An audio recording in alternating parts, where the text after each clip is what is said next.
No words can describe how much I love you.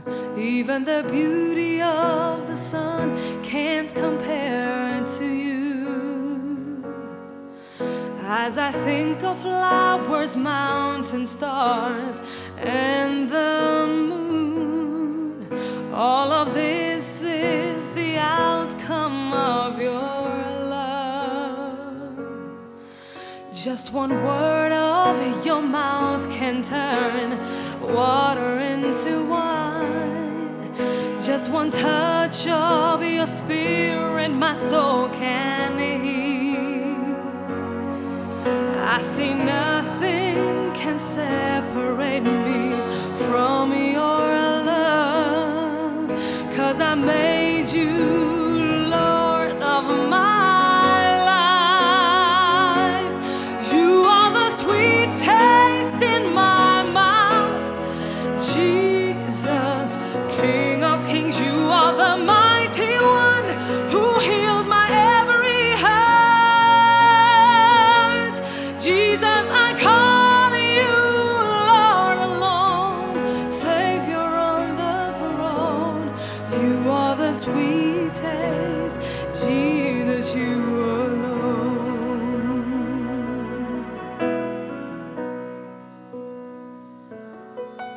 Now I call you Master, Lord, and Shepherd, the King enthroned, glorious in majesty. Jesus, you alone can renew our lives and open heaven for us, 'cause you are the way, the truth, and the life. You are the sweet taste in my mouth, Jesus, King of Kings. You are the mighty one who heals my every hurt. Jesus, I call you Lord alone, Savior on the throne. You are the sweet taste, Jesus, you alone.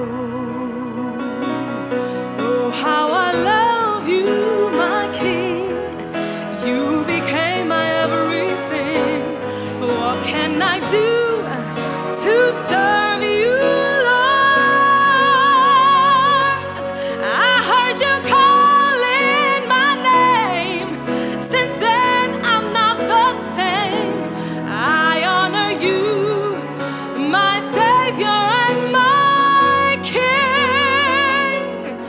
You are the sweet taste in my mouth, Jesus, King of Kings. You are the mighty one who heals my every hurt. Jesus, I call you Lord alone, Savior on the throne. You are the sweet taste, Jesus, you alone. You are the sweet taste, Jesus, you alone.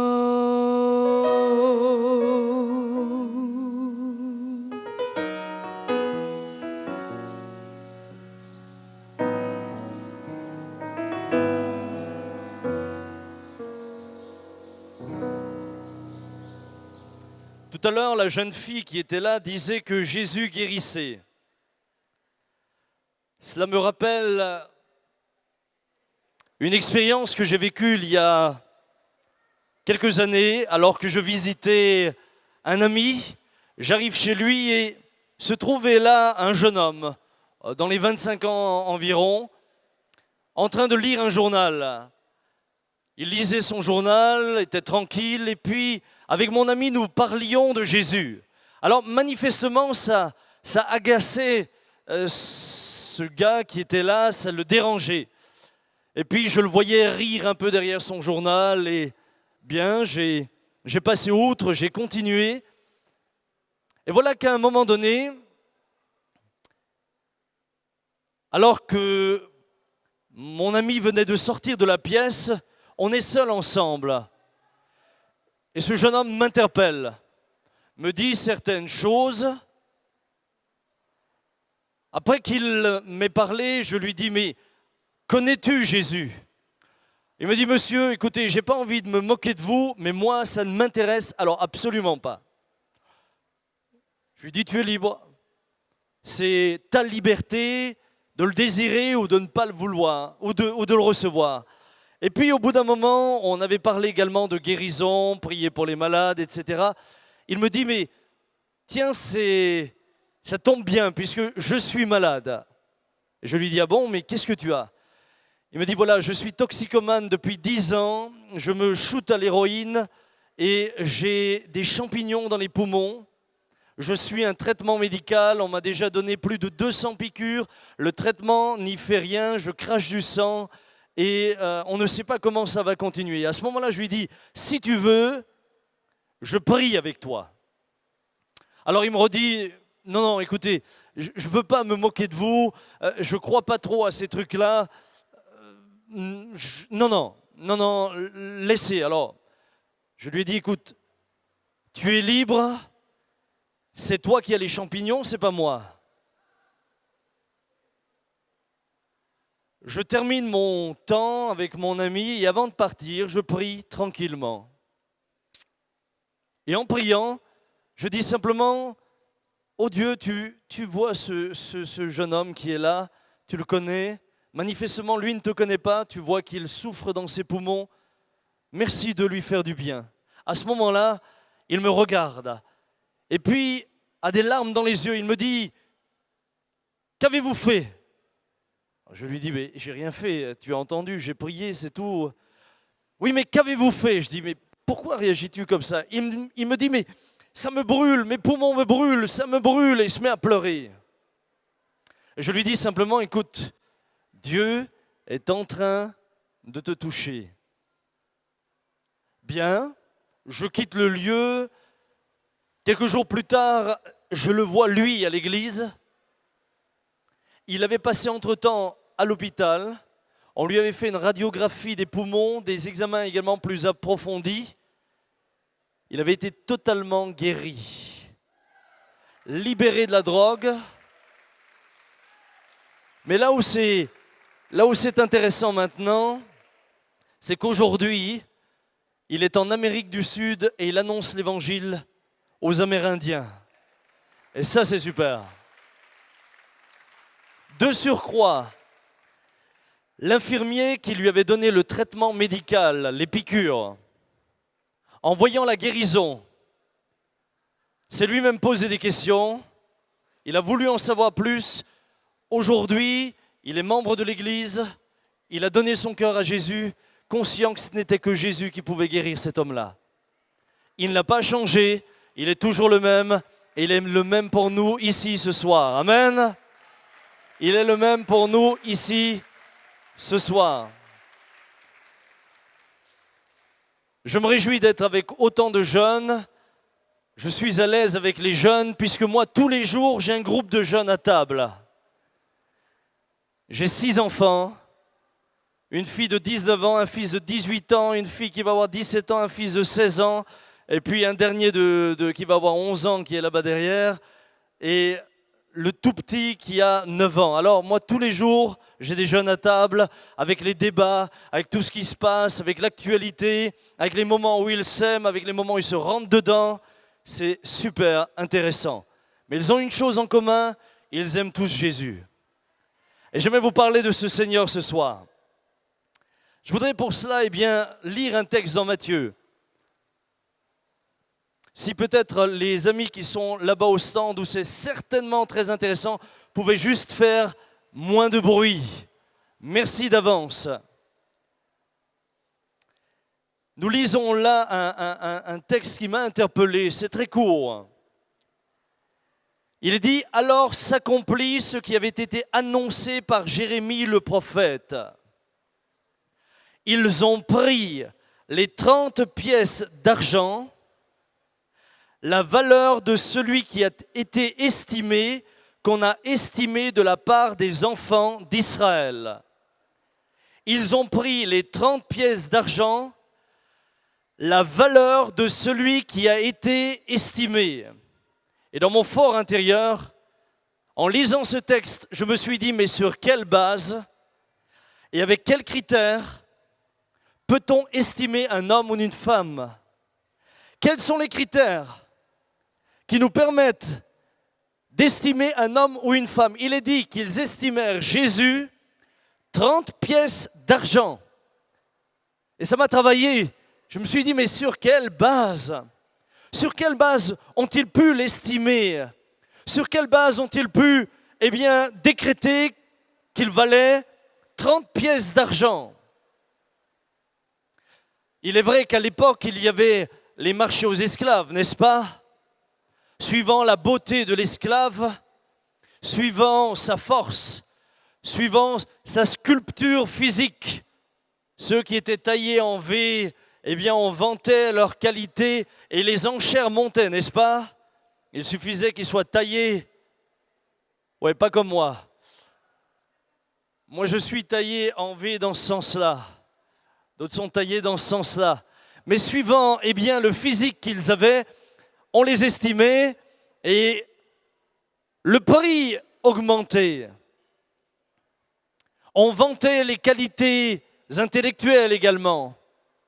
C'était le marché aux esclaves.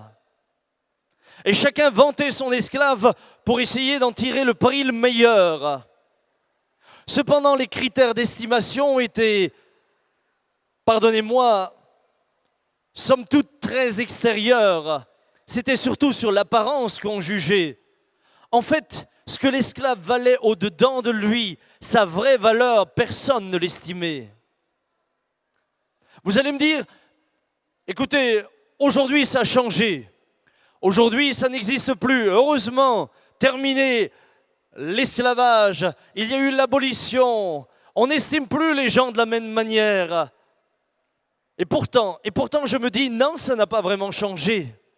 Non, les choses n'ont pas vraiment changé. Il me semble qu'à quelque part dans notre société, nous sommes tous encore comme des esclaves. Et il y a encore des critères que l'on utilise aujourd'hui pour estimer la valeur d'un homme, d'une femme, d'un enfant, d'un jeune homme, d'une jeune fille. On est encore en train, d'utiliser certains critères qui vous donneront plus ou moins de valeur, qui vous permettront d'être plus ou moins bien vus, plus ou moins bien reçus. Les choses en réalité et au fond n'ont absolument pas changé. Évidemment, on ne va pas vous vendre sur le marché de Montreux. On ne va pas vous exposer, on ne va pas vous dire, vous allez être vendu à 30 pièces d'argent. Non, ça n'arrive plus. Cependant, on va vous estimer selon vos diplômes. On va vous estimer selon votre apparence. Et suivant le look que vous avez, vous allez prendre de la valeur ou vous allez en perdre. Oui, le marché aux esclaves a disparu. Et pourtant, nous sommes tous, d'une manière ou d'une autre, des espèces d'esclaves modernes. Regardez quelques critères que l'on emploie aujourd'hui. Des critères purement extérieurs. Le critère physique, par exemple. Je regarde un peu les émissions qui passent. Je regarde quels sont les animateurs qu'on utilise. En général, ils ont tous un beau physique. En général, on impose à notre jeune génération des modèles, une apparence. Et si tu ne rentres pas dans les critères qui sont fixés par la société, à quelque part, tu vas te retrouver sur la touche. À un moment donné ou un autre, tu vas te sentir exclu. Lorsque je vois le nombre de jeunes filles qui, pour certaines, sont malades de ne plus manger parce qu'elles veulent tellement être filiformes. Elles deviennent anorexiques. D'autres se rendent tellement malades qu'elles deviennent boulimiques. Des jeunes hommes, des jeunes garçons qui ne savent plus où sont leurs repères. Parce que si tu ne rentres pas dans les critères que la société a fixés, si tu ne rentres pas dans le modèle qu'on t'impose à quelque part au travers de toutes les émissions, au travers de la télévision, au travers de tous ces feuilletons, à quelque part tu vas te sentir hors jeu. Si tu n'as pas les moyens financiers pour suivre, si tu n'as pas les chaussures Nike, si tu n'as pas le survêtement Nike ou Adidas ou tout ce que tu voudras, à un moment donné, tu vas être sur la touche. Si tu n'arrives pas à t'acheter ce que les autres s'achètent, à un moment donné, tu vas te retrouver à côté. Et, voyez-vous, je vais parfois dans les quartiers difficiles, eh bien je me rends compte d'une chose, tout cela engendre la haine dans les cœurs des jeunes qui commencent à devenir violents parce qu'ils disent c'est pas juste que parce que moi je suis né dans ce quartier-là, je sois privé de ce qu'ont les autres, c'est pas juste qu'on me mette sur la touche, c'est pas juste que je ne puisse pas accéder comme les autres à la reconnaissance, tout simplement parce que je n'ai pas les mêmes moyens, tout simplement parce que je n'ai pas les mêmes capacités, tout simplement parce que je n'ai pas les mêmes finances. L'aspect extérieur, regardez, lorsque vous lisez la Bible, même le prophète Samuel a failli se faire tromper sur l'aspect extérieur d'Éliab. Et puis, Isaïe, le père de David, n'a même pas trouvé nécessaire de faire venir son fils David lorsque le prophète est venu pour oindre un roi. Il n'a même pas pensé au petit. Il y avait Éliab, le plus grand, le plus costaud, celui qui représentait quelque chose. David, il était derrière les moutons. Celui-là, on ne s'en occupait pas. Maintenant, je vous pose une question. Combien parmi vous sont sur la touche à cause de cela? Combien ont leur cœur brisé? Combien n'ont été jugés que sur leur aspect physique? Combien d'entre vous, vous vous êtes sentis utilisés à un moment donné puis jetés à d'autres moments? Dernièrement encore, j'ai une jeune femme qui arrive, elle pleurait à chaudes larmes. Elle me dit, voyez-vous, je croyais qu'il m'aimait vraiment. En fait, il m'a utilisé un temps puis jeté. On est, c'est vrai, dans une société de consommation. On consomme, on prend puis on jette. Mais quand tu jettes un être humain, tu laisses de la souffrance derrière toi. Tu laisses des cœurs brisés derrière toi. Tu laisses de la détresse derrière toi. Certains ne l'ont pas supporté, ont mis fin à leur jour. Tu laisses quelque chose derrière toi de dramatique. Les critères qu'on nous impose, eh bien, rendent la vie à certains insupportable. D'autres critères sont utilisés. Le critère intellectuel, par exemple. Dès que vous êtes petit, n'est-ce pas, déjà à l'école, on vous évalue. Non pas que ce soit une chose mauvaise, loin de là. Mais suivant vos résultats, vous aurez plus ou moins d'avantages, ou alors vous serez disqualifié. Certains poursuivent des études, d'autres sont poursuivis par les études. Il y a deux types de personnes. Et là encore une fois, eh bien, tu rentres dans un moule.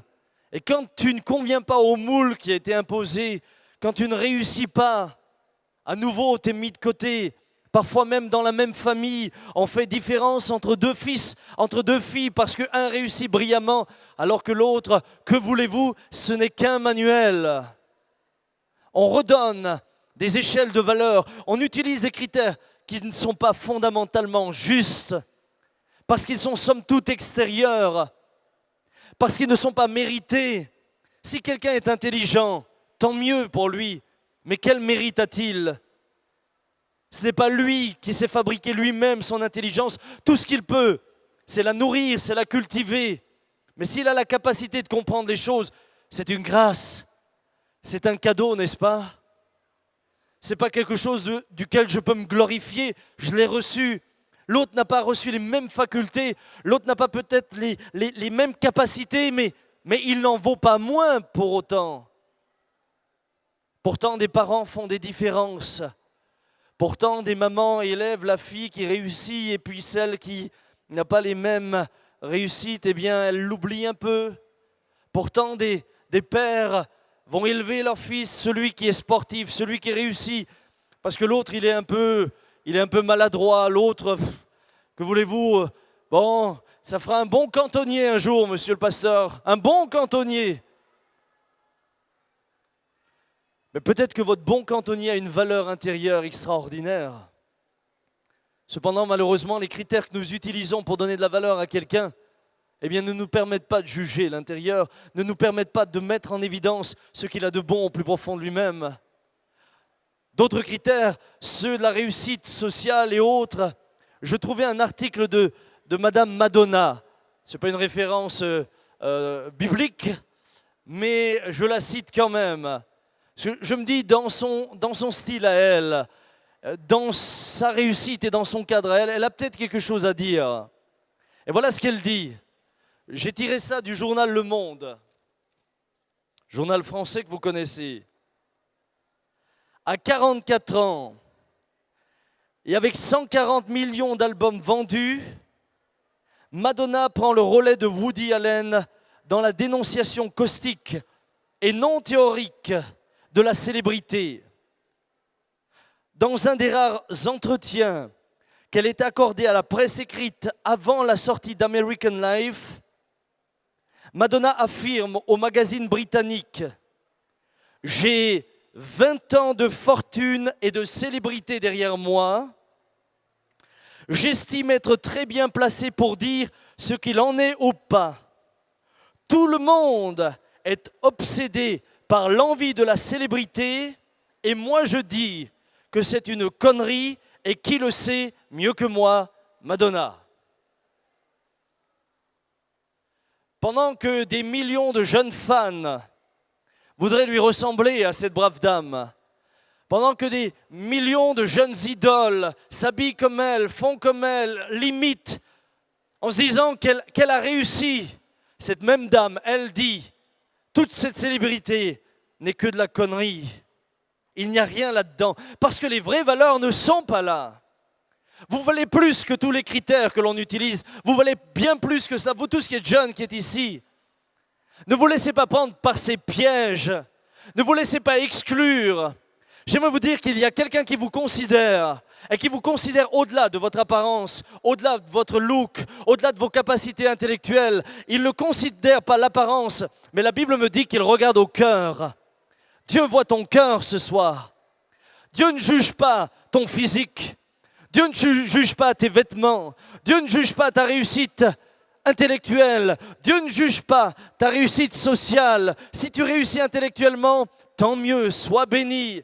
Si tu es beau physiquement, tant mieux, sois béni. Mais si tu ne l'es pas, j'aimerais te dire que tu as les mêmes chances que les autres. J'aimerais te dire qu'aux yeux de Dieu, tu as la même valeur que les autres. Si tu n'as pas les mêmes capacités que l'autre, j'aimerais te dire, aux yeux de Dieu, tu es sur le même point d'égalité, on part sur la même ligne de départ. Il n'y en a pas un qui part derrière, on est tous sur la même ligne de départ. Jésus a dit, venez à moi, vous tous qui êtes fatigués et chargés, et je vous donnerai du repos. À chacun, il veut offrir du repos. Peut-être ce soir, êtes-vous là avec un cœur brisé. Brisé par le fait qu'on vous ait rejeté. Brisé par le fait que dans votre cercle d'amis, à l'école ou ailleurs, à l'université, on vous néglige, on vous méprise. Combien de fois n'ai-je pas vu cela? Un jour, je prêchais à Genève. Une jeune femme vient me voir. Elle me dit, « Monsieur, depuis ma plus tendre enfance, j'aurais voulu que quelqu'un m'aime. Mon père est un des plus grands chirurgiens de Genève, réputé souvent aux États-Unis, spécialisé dans différents domaines médicaux.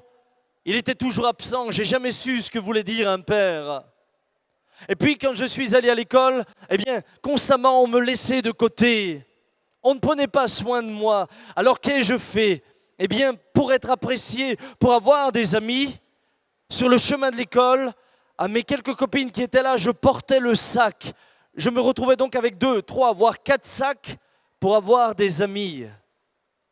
Le problème, me dira-t-elle, c'est que quand elle n'avait plus besoin de moi, je n'avais plus de copines. Plus tard à l'université, pour avoir une amie, j'ai fait la chose suivante. Alors que j'avais droit au repas, alors que mes parents m'avaient bien sûr payé la cantine, etc. Pour avoir une amie, je lui ai offert tous les jours mon repas. Et je me privais de mon repas simplement pour qu'elle puisse manger gratuitement à ma place. Je voulais une amie, et une amie à tout prix. Mais quand l'année universitaire a été terminée, mon amie m'a oublié parce qu'il n'y avait plus de repas. Elle me dit, mon cœur au-dedans de moi saigne et je me sens brisé. J'ai l'impression que personne m'aime et que je ne sers à personne. J'ai l'impression que je n'ai pas ma place dans cette société et que les critères établis par la société ne me permettent pas de vivre et de m'épanouir. Y a-t-il encore une espérance pour moi? Et c'est à ce moment-là que je pouvais lui dire, oui, il y a une espérance pour toi. Parce que Dieu ne considère pas l'apparence, Dieu considère ton cœur. La Bible dit que Jésus est venu pour annoncer une bonne nouvelle aux pauvres et pour guérir ceux qui ont le cœur brisé. Il est venu pour libérer les captifs. Il est venu pour ouvrir les yeux aux aveugles et pour délivrer les opprimés. Puis il est dit, il est venu pour publier une année de grâce du Seigneur. Vous savez ce que c'est l'année de grâce?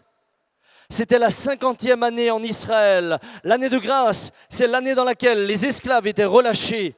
C'est l'année dans laquelle, les terres étaient rendues à leurs propriétaires initiaux. C'était une année de liberté et de libération. Et j'aimerais vous dire ce soir que Jésus est venu pour vous annoncer une année de liberté.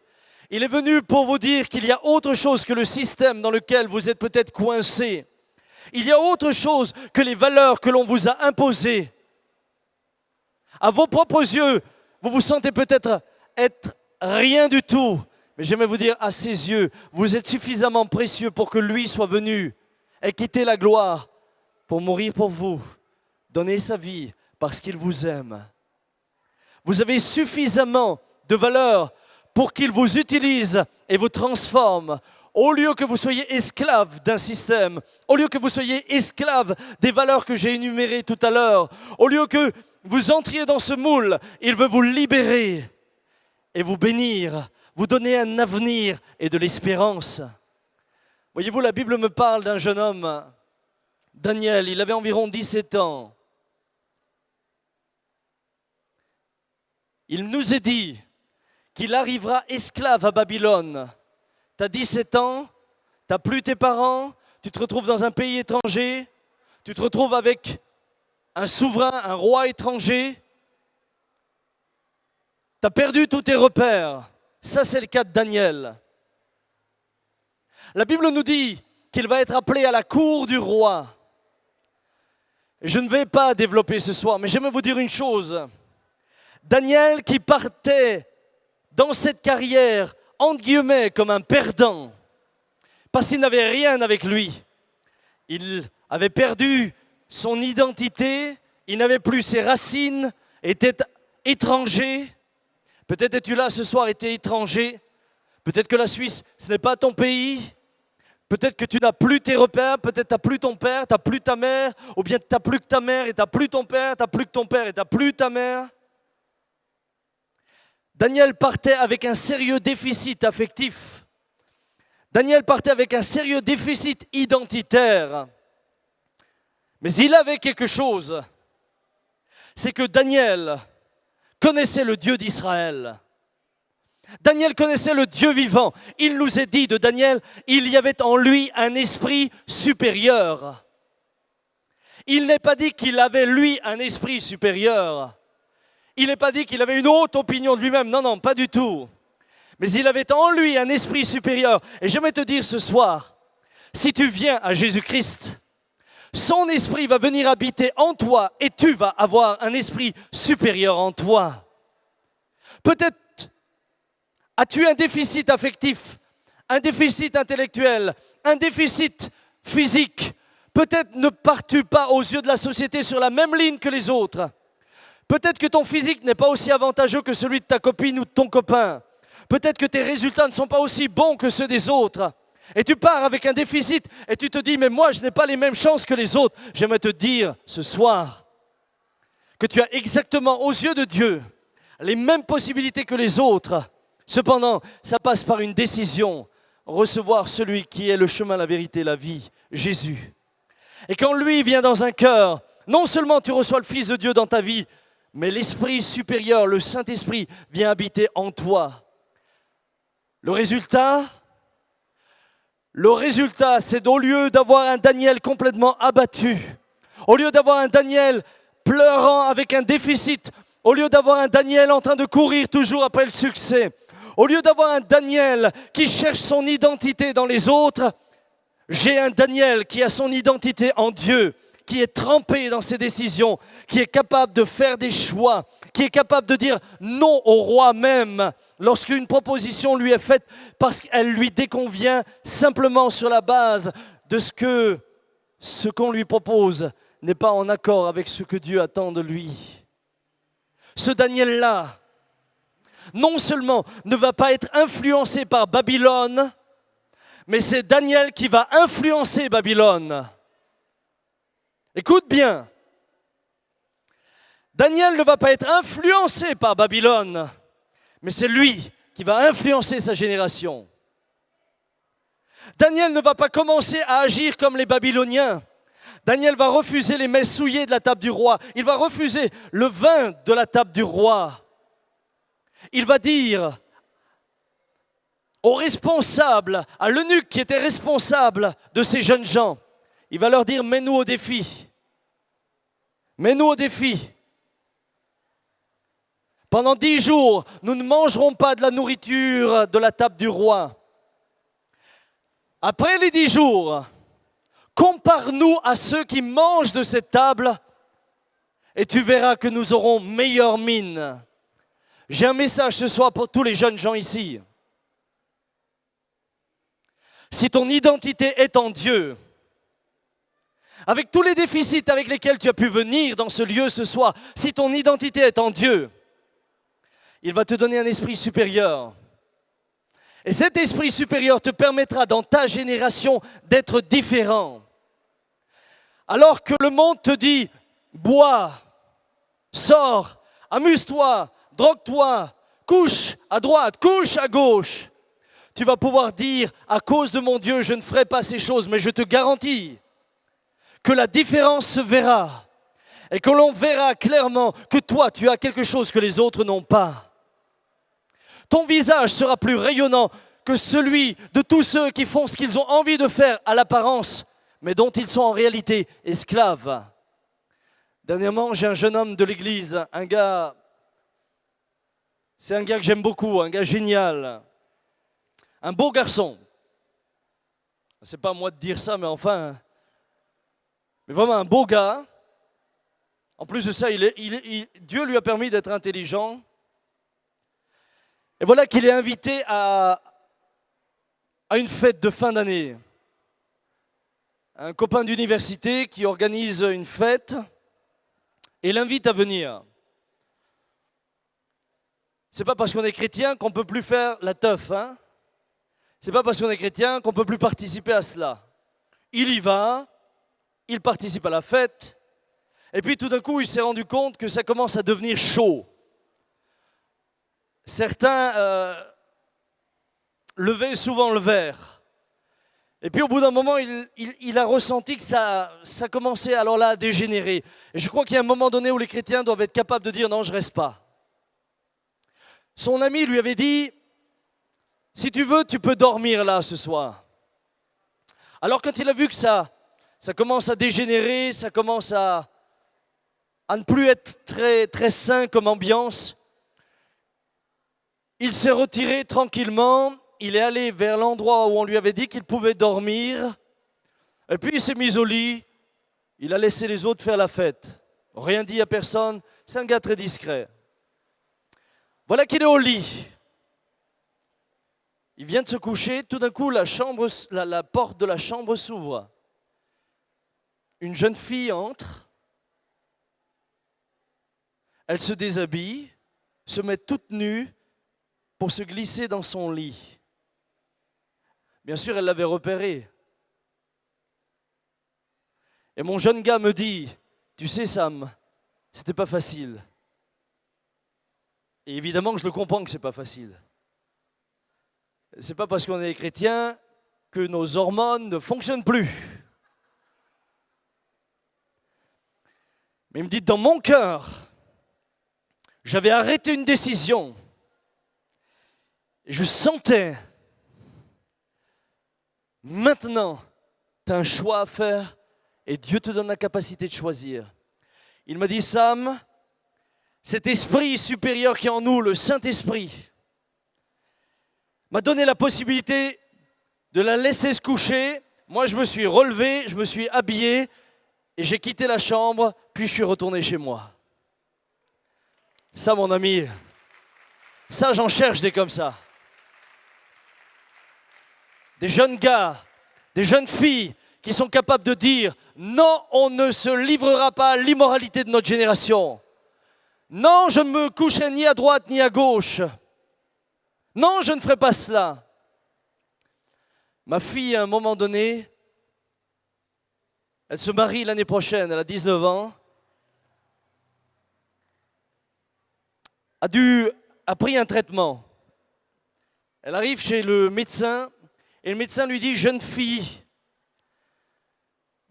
ce traitement, tu ne peux que le recevoir si je te prescris la pilule, parce que si tu tombais enceinte, ce serait une catastrophe pour le bébé. » Et Sarah regarde le docteur et lui dit « Docteur, je ne tomberai pas enceinte. » Il dit « Écoute, d'autres ont dit cela. » Elle dit « Non, docteur, je vous dis, je ne tomberai pas enceinte. » Il dit « Mais comment tu peux dire ça ?» Elle dit « Tout simplement parce que j'aime Jésus, j'aime Dieu de tout mon cœur, j'ai arrêté une décision dans ma vie, c'est très clair, quand je serai marié, là je me donnerai à mon mari, mais avant, personne. » Le médecin la regarde, il dit « Jeune fille, la loi m'interdit de faire cela, je dois te prescrire de la pilule. » Elle lui dit « Docteur, vous faites ce que vous voulez, je ne la mangerai pas, votre pilule. » Et au bout d'un moment, il la regarde et lui dit « Sarah, j'estime maintenant que ta foi, c'est ton contraceptif et sur cette base-là, je te donne le médicament sans te prescrire de pilule. »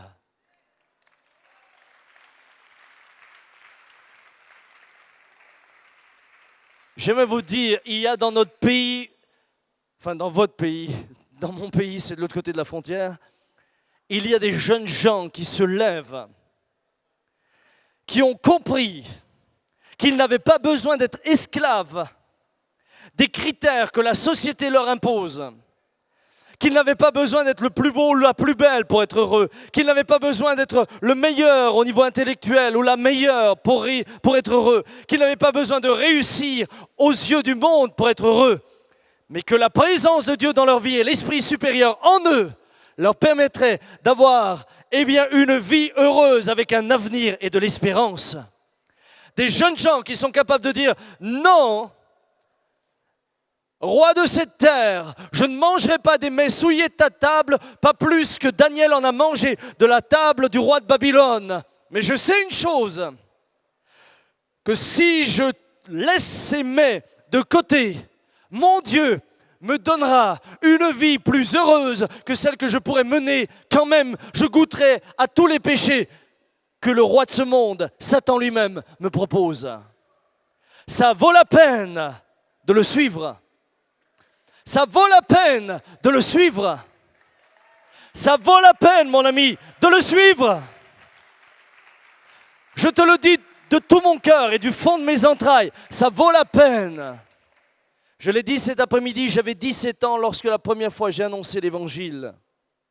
À 22 ans, j'étais marié, j'avais 2 enfants, je lâchais mon boulot et je rentrais à plein temps pour le Seigneur. Je perdais mes repères. J'avais mon petit confort, mon petit salaire, etc. J'ai laissé ces choses-là. Quelques années plus tard, maintenant, je ne vous dirai pas mon âge.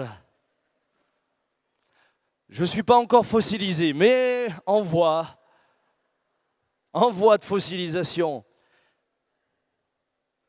Aujourd'hui, 17 ans plus tard, je peux te dire, en rien je ne regrette mon choix.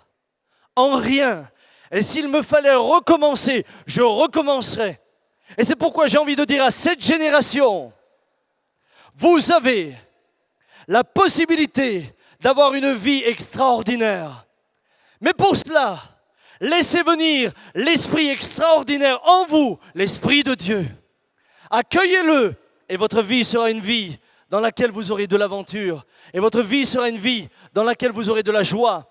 Et votre vie sera une vie dans laquelle vous aurez la paix. Je n'ai pas dit qu'il n'y aura pas de combat. Je n'ai pas dit qu'il n'y aura pas de lutte. Je n'ai pas dit qu'il n'y aura pas de tempête. Mais dans toutes vos tempêtes, Dieu sera avec vous. Choisis la vie afin que tu vives.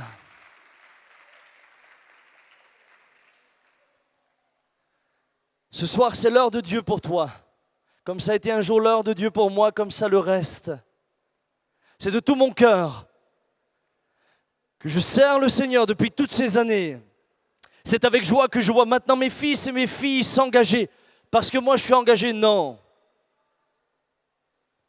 Parce qu'eux-mêmes ont rencontré Dieu.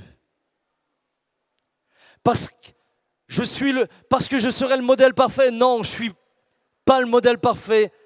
Et j'ai fait mes propres erreurs. Mais c'est parce qu'ils savent, eux, que Dieu, lui, est parfait. Ce soir, sache que Dieu peut guérir toutes les blessures de ton cœur, toutes tes frustrations, tous tes sentiments de rejet, toutes les fois où tu as été exclu.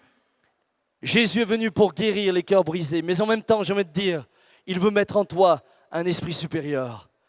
Il veut faire de toi un homme différent. Il veut faire de toi, jeune fille, une fille capable de dire non.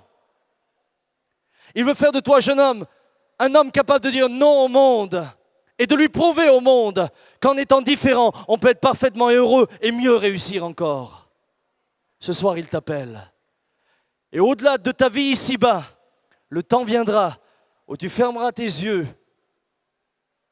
et tes yeux s'ouvriront alors sur les réalités éternelles, celles que tu auras choisies déjà en étant sur la terre.